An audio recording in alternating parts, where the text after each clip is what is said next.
السلام علیکم دوستو، ہوری نیوز چینل میں خوش آمدید۔ ناظرین گرامی، کراچی سمیت پورے پاکستان سے خطرہ ٹل گیا۔ موازنہ طور پر بپر جائے سمندری طوفان نے اپنا رخ تبدیل کر لیا، جبکہ ہمسائے ملک بھارت میں اس طوفان نے تباہی مچا دی۔ سوال یہ ہے کہ اس طوفان سے کراچی کیسے بچ گیا؟ کیا یہ کسی بزرگ ہستی کی کرامت ہے؟ کیا کوئی معجزہ ہوا؟ گزشتہ شب کراچی کے لوگوں نے آسمان پر کیا دیکھا؟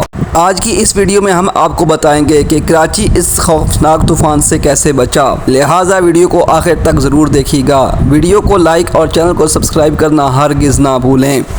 تو آئیے چل کر اپنے موضوع کا باقاعدہ آغاز کرتے ہیں۔ بحیرہ عرب میں موجود بپر جوائے نامی سمندری طوفان جب شروع ہوا تو اس کا رخ کراچی کی طرف تھا۔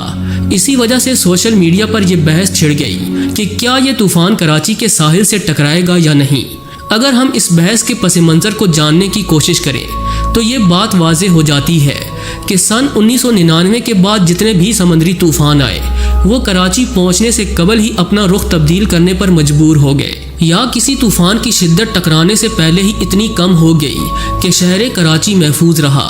کراچی کے بعض مقامی لوگوں اور خاص کر یہاں موجود بزرگ ہستی جناب عبداللہ شاہ غازی رحمۃ اللہ تعالی علیہ کے مریدوں کا کہنا ہے کہ کراچی یہاں دفن اس بزرگ ہستی کی کرامت کی وجہ سے سمندری طوفان سے بچ جاتا ہے۔ اب یہ بحث بھی اہم ہے کہ کراچی کے اس بار ہمیشہ طوفان سے بچ جانے کے پیچھے عبداللہ شاہ غازی رحمۃ اللہ تعالی علیہ کی کرامات ہیں یا پھر اس کی سائنسی وجوہات بھی ہیں۔ قائد اعظم یونیورسٹی میں شعبہ ارتھ سائنس کی پروفیسر ڈاکٹر مونا لیزا نے اس طوفان کے حوالے سے بتایا کہ دنیا کے اکثر ممالک اس طرح کے سائیکلون کو روکنے کے لیے دیگر پیشگی اقدامات کے علاوہ ساحل پر دیوار تعمیر کرتے ہیں تاکہ طوفان اس دیوار سے ٹکرا کر زیادہ نقصان کا باعث نہ بنے۔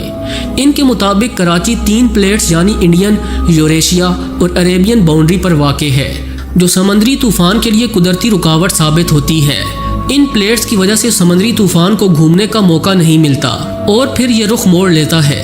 یوں اپنے جغرافیے کی وجہ سے کراچی ہر بار بچ نکلتا ہے۔ ڈاکٹر مونا لیزا مزید بتاتی ہیں کہ اس کا یہ مطلب ہرگز نہیں کہ ہر بار یہ پلیٹس اس شہر کو محفوظ رکھ سکتی ہیں۔ وہ کہتی ہیں کہ اب قدرتی آفات کا ایک تسلسل ہے اور کم وقت میں یہ آفات دیکھنے میں آ رہی ہیں۔ ان کے مطابق یہ سمندر خود بھی عربین پلیٹ پر ہی واقع ہے۔ دوستو، ڈاکٹر مونا لیزا کے مطابق جہاں یہ پلیٹس کراچی کے لیے انتہائی اہمیت اختیار کر چکی ہیں، وہیں یہ پاکستان کے لیے بڑے خطرے کا سبب بھی ہیں۔ پاکستان اور خطے میں زلزلے بھی ان پلیٹس کی وجہ سے آتے ہیں۔ یوں یہ سب عناصر مل کر قدرتی آفات کے امکانات کو بڑھا دیتے ہیں۔ ان کے مطابق پاکستان 3 ہائی پلیٹس پر واقع ہے، جس کی وجہ سے یہ ملک عالمی حدت اور ماحولیاتی تبدیلی سے بھی سب سے زیادہ متاثر ہے۔ یہی وجہ ہے کہ اب زلزلے بھی کم وقفے سے آتے ہیں۔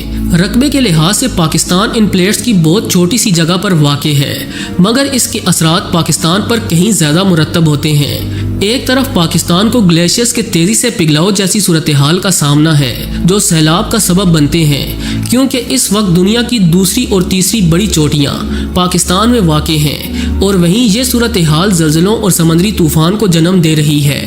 عالمی ماہرین کے مطابق بدقسمتی سے پاکستان اس چیلنج پر قابو پانے کے لیے تیار نظر نہیں آتا، اور نہ ہی حکومتی سطح پر وہ اقدامات دیکھنے میں آ رہے ہیں جو انتہائی ضروری ہیں۔ اب بات کرتے ہیں عبداللہ شاہ غازی کے بارے میں، جن کے بارے میں بہت سے لوگوں کا ماننا ہے کہ انہوں نے کراچی کی جانب آنے والے سمندری طوفان کو تھام رکھا ہے۔ ناظرین گرامی، مورخ اور شہری منصوبہ بندی کے ماہر عارف حسن کے مطابق کراچی والوں کے لیے عبداللہ شاہ غازی پیر کی حیثیت رکھتے ہیں۔ ان کے مطابق عبداللہ شاہ غازی کے بارے میں مختلف روایات ہیں، تاہم ان کی نسبت امام حسن علیہ السلام سے ہے۔ کچھ روایات میں ہے کہ عبداللہ شاہ غازی امیہ سلطنت کے خلاف جدوجہد کرنے آئے تھے، پھر وہ لڑتے ہوئے شہید ہو گئے۔ تاہم ایسی بھی روایات ہیں کہ شکار کرتے ہوئے ان کی شہادت ہوئی۔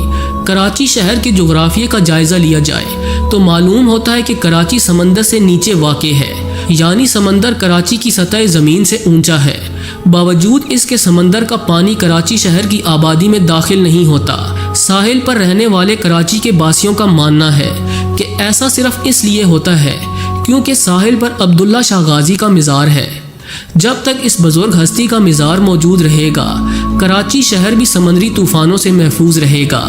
کراچی میں بیشتر لوگوں نے رات گئے عبداللہ شاہ غازی کے مزار پر ایک چمک دیکھی اور اس کے بعد سے یہ کہا جانے لگا کہ طوفان کا زور ٹوٹ گیا اور اسے عبداللہ شاہ غازی کی کرامت سے جوڑا جانے لگا۔ عبداللہ شاہ غازی کے حوالے سے درکار معلومات کے مطابق واقعہ کربلا کے بعد عبداللہ شاہ غازی بنو امیہ کے مظالم سے تنگ آ کر اپنے وطن سے ہجرت کر گئے اور کراچی سمندر کے ساحل پر آ بسے۔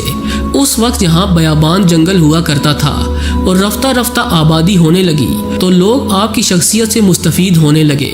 یوں آپ نے کراچی کے ساحل سمندر سے تبلیغ کا کام شروع کیا اور کئی لوگوں کو مسلمان بھی کیا۔ ناظرین گرامی، دوسری جانب سمندری طوفان بپر جوائے نے بھارتی گجرات میں تباہی مچا دی۔ طوفان کے ساحلی علاقوں سے ٹکرانے کے بعد بڑے پیمانے پر نقصانات ہوئے۔ بحیرہ عرب میں بننے والے سمندری طوفان بپر جوائے سے بھارتی گجرات کے ضلع جاکھوں اور مانڈوی میں تیز ہواؤں اور شدید بارش سے مختلف درخت جڑ سے اکھڑ گئے اور مختلف علاقوں میں 3672 سے زائد بجلی کے کھمبے گرنے سے طویل دورانیے سے بجلی منقطع ہے۔ بھارتی میڈیا کے مطابق طوفان کے باعث گجرات کے ساحلی اضلاع میں کم از کم 20 افراد زخمی ہوئے جبکہ 23 مویشی بھی ہلاک ہوئے۔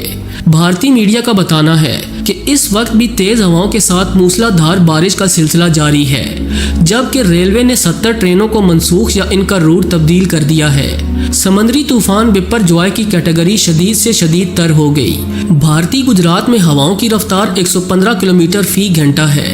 طوفان کے باعث بھارتی ریاست راجستھان میں آج شدید بارشوں کا امکان ظاہر کیا گیا۔ ناظرین گرامی، اس سے اندازہ لگانا مشکل نہیں کہ بپر جوائے کتنا تباہ کن ہے۔ سوال یہ بھی ہے کہ کراچی میں اب تک کتنے طوفان آئے اور ان سب طوفانوں سے کراچی کس طرح سے محفوظ رہا۔ آپ کو بتاتے چلیں کہ مئی 1985 میں ایک طوفان آیا تھا لیکن وہ بھی کمزور پڑ گیا اور کراچی سے 100 کلومیٹر دور ہی وہ طوفان ختم ہو گیا۔ اس کے بعد 1993 میں ایک اور خوفناک طوفان آیا جو کہ بڑے پیمانے پر بارش کی وجہ بنا، لیکن یہ طوفان بھی کراچی سے ٹکرایا نہیں۔ اس کے بعد جون 1998 میں سی کیٹیگری کا سمندری طوفان آیا لیکن یہ بھی کراچی پہنچنے سے پہلے ہی ختم ہو گیا۔ اس کے بعد مئی 1999 میں ایک طوفان کراچی کے قریب تک تھا لیکن کراچی کے پاس آتے آتے یہ ختم ہو گیا۔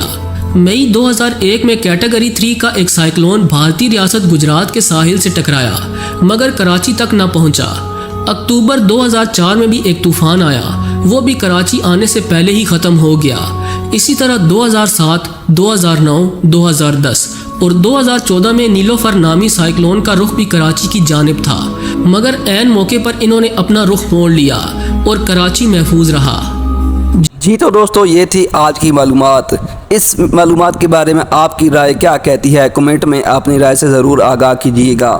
یقیناً یہ معلومات آپ کو پسند آئی ہوں گی۔ یہ معلومات پسند آنے کی صورت میں اس کو اپنے دوستوں کے ساتھ شیئر ضرور کیجیے۔ آج کے لیے بس اتنا ہی، ملتے ہیں اگلی ویڈیو میں ایک دلچسپ ٹاپک کے ساتھ، تب تک کے لیے اللہ حافظ۔